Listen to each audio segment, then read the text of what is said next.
देश में सहकारिता की एक समृद्ध परंपरा रही है। 1904 में सहकारी समिति अधिनियम पारित हुआ था। इस प्रकार सहकारी आंदोलन को 100 से अधिक वर्ष बीत चुके हैं, लेकिन इस दिशा में सबसे बड़ा प्रोत्साहन तब मिला जब सरकार ने 2021 में सहकारिता के लिए एक अलग स्वायत्त मंत्रालय स्थापित किया।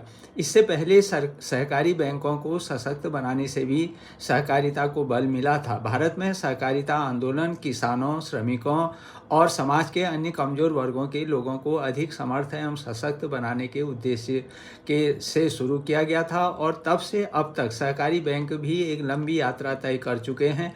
उल्लेखनीय है कि अभी लाभार्थियों को 300 योजनाओं का सीधा लाभ जो डीबीटी के माध्यम से मिल रहा है, डायरेक्ट बेनिफिट ट्रांसफर से, अब उसे सहकारी बैंकों के ग्राहकों के लिए भी उपलब्ध कराया जाएगा। इस प्रकार यह पहल वित्तीय समावेशन के साथ साथ समावेशी विकास में भी सहायक सिद्ध होगी। लोग अर्थव्यवस्था की मुख्य धारा से भी जुड़ेंगे।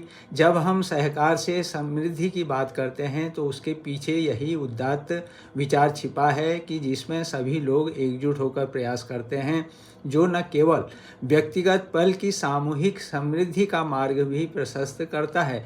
सहकारिता एक ऐसा विचार है जो भारत जैसे विशाल और विविधता से भरे देश के लिए अत्यंत प्रासंगिक है।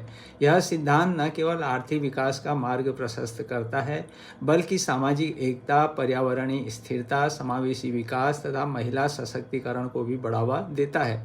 सहकारिता का यह विचार जीवन के हर क्षेत्र जैसे शिक्षा है, स्वास्थ्य और कृषि में अपनी उपयोगिता सिद्ध करता है।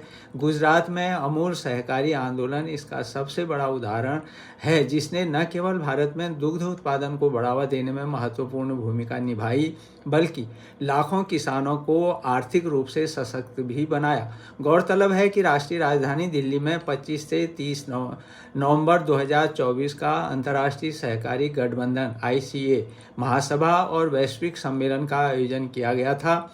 ICA के 130 वर्ष के इतिहास में यह पहला अवसर था जब भारत इसका आयोजक था। इस सम्मेलन से संयुक्त राष्ट्र अंतर्राष्ट्रीय सहकारिता वर्ष 2025 का भी शुभारंभ हुआ। इस प्रकार ICA महासभा और वैश्विक सम्मेलन की मेजबानी वैश्विक सहकारी आंदोलन में भारत के नेतृत्व की स्वीकार्यता का प्रतीक है। लेकिन इन सब के बावजूद सहकारिता आंदोलन के समक्ष कुछ चुनौतियां भी हैं, मसलन संगठन की कमी, भ्रष्टाचार और सक्रिय भागीदारी आदि, जिन पर सरकार पूरी तरह से विचार भी कर रही है और निकट भविष्य में ये समस्याएं भी दूर हो जाएंगी।